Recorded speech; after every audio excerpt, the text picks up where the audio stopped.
Okay, well, I reckon that it's time for some sharing. What do you say, Frankfurt? Are we ready to share? Yeah. Are we ready to share? Okay. So, every single one of you came here to share because you trusted that this would be time well spent.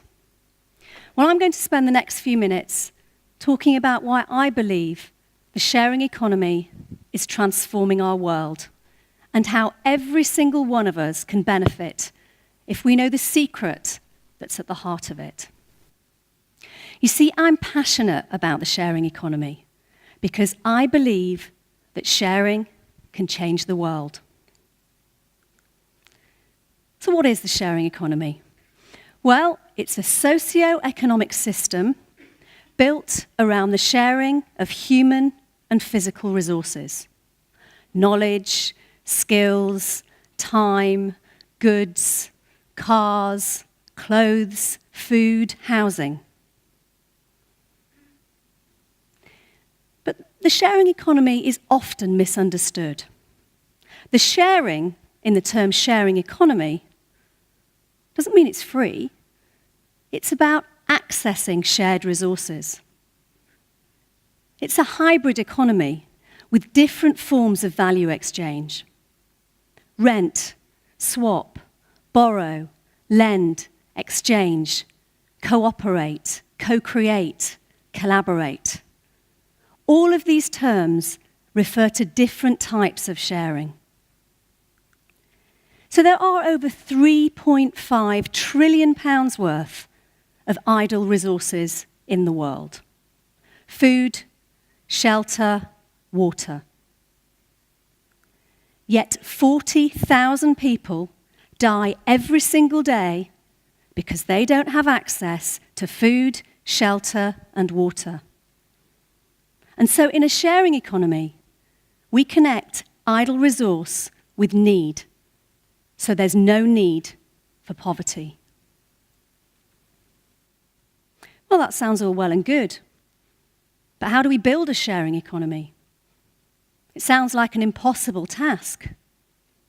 A dream, maybe. But there's a secret to building a sharing economy. And it was on a trip 30 years ago that I discovered that secret. So when I was 19, I drove across America with my best friend for just $30. We took what's known as an auto drive-away, a form of car sharing, where you transport someone else's car and you just pay for the gas. We had the time of our lives. It was a magic experience. And it sparked my interest in what's now known as the sharing economy. In our case, we needed a car, but we had no cash, and a family needed their car transporting.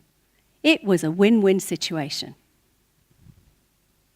Now, somewhere between the Grand Canyon and Las Vegas, I had this epiphany that when you trust someone, something wonderful can happen. When you trust, life is an adventure. You see, we needed to get somewhere, and we trusted each other. We trusted that we could drive for 5 days, 3,000 miles. We trusted that the car would even get us there. We trusted our driving, which may have been a mistake. But we had this incredible experience. And along the way, I realized that the reason that something wonderful happens when you trust is because you open yourself up to sharing. You see, first you trust, and then you share. So the first step towards building a society based around sharing is to trust.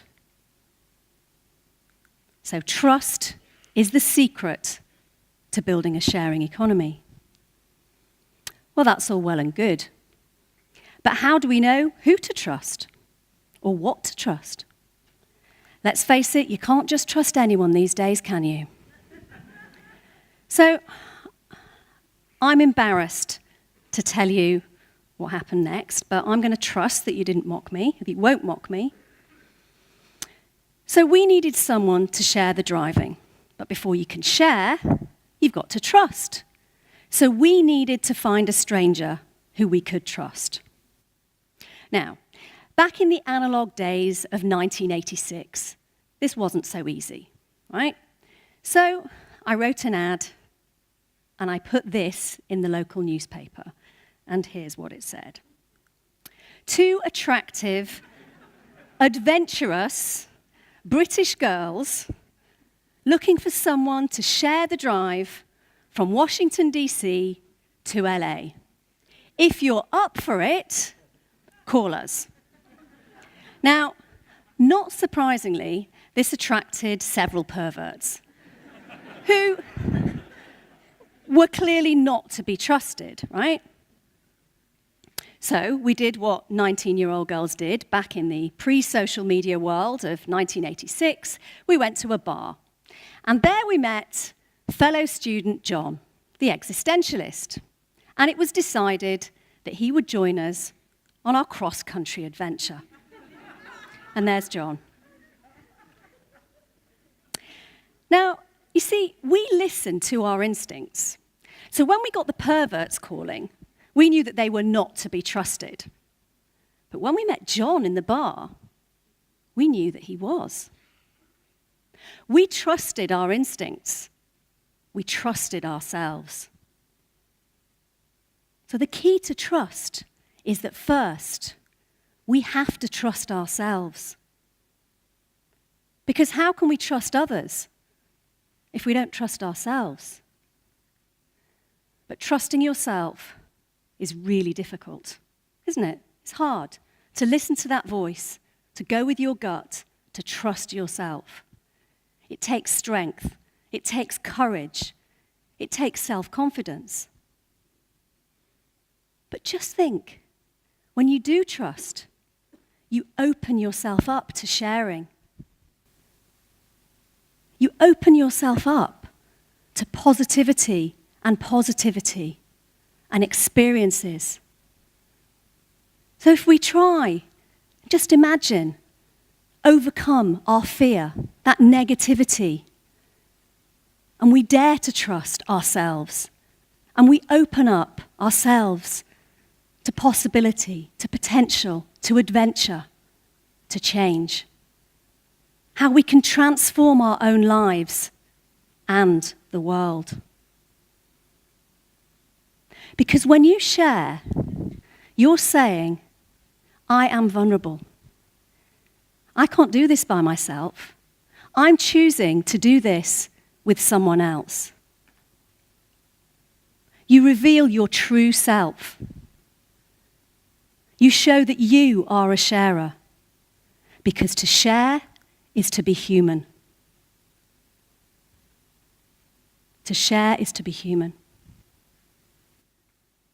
Now, trusting ourselves is one thing, but of course, how do we trust strangers? How do we trust strangers? Well, fortunately, in this day and age, we no longer have to rely on instincts alone. And I would argue, and I believe, that there's never been a better time to trust.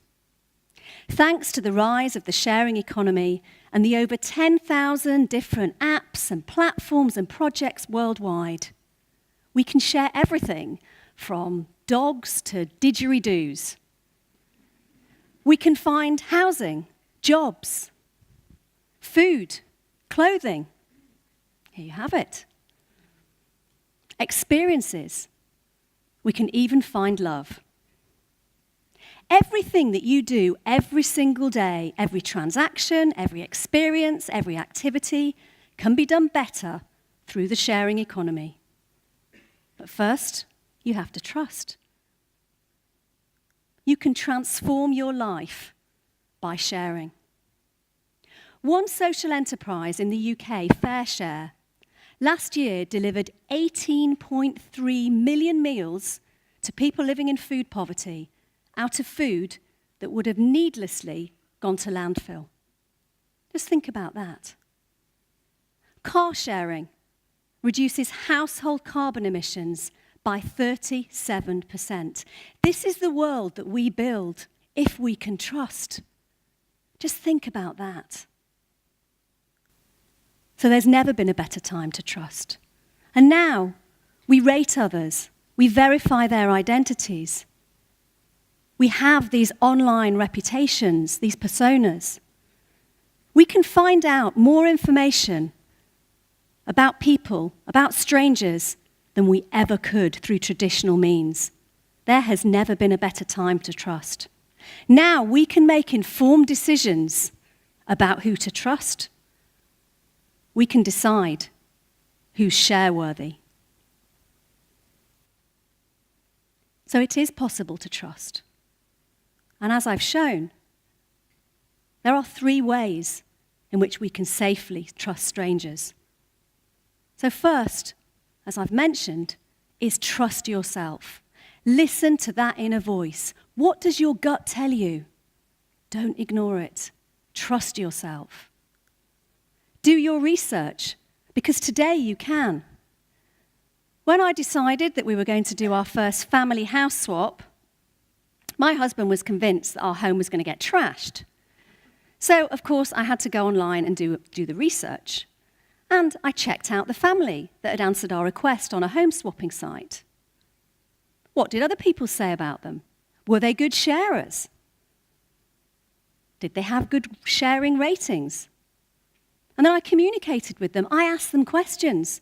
What kind of holiday were they looking for? What were their interests? I spoke to them. The conversations, and I got every bit of information that I needed to make that informed decision. And every one of us can do that. And thirdly, verify identity. We can run identity checks on anybody so that we know that someone is who they say they are. There are lots of tools out there to do this. And if you carry out these 3 steps, you can safely trust strangers. And if we trust, we're open to sharing, and we can transform our world. So Julie and I clocked up 2,800 miles.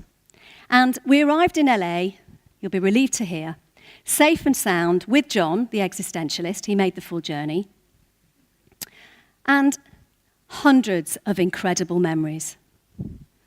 It was an unforgettable trip. And you see, we trusted. We opened ourselves up to sharing. And something wonderful happened. See, I believe that what's wrong with the world is that there's a shortage of sharing. And we can fix that. Because although our resources are finite, our potential to share is unlimited. And if we can unleash our collective capability to share and collaborate, there is no end to what we can achieve together. But first, we need to dare to trust. Because, of course, trust is the secret to the sharing economy. And trust we must to build a better world. Because sharing feeds, clothes, educates. And those 40,000 people that die each day because they don't have access to food, shelter, and water don't need to die. But first, we need to dare to trust. And as I've shown, now we all know how, and we can trust safely. And together, we can build this sharing economy. You came here today to share. But first, you trusted that this would be time well spent. I hope that for all of you, something wonderful happened today. I'm Benita Matofska. Thank you for sharing.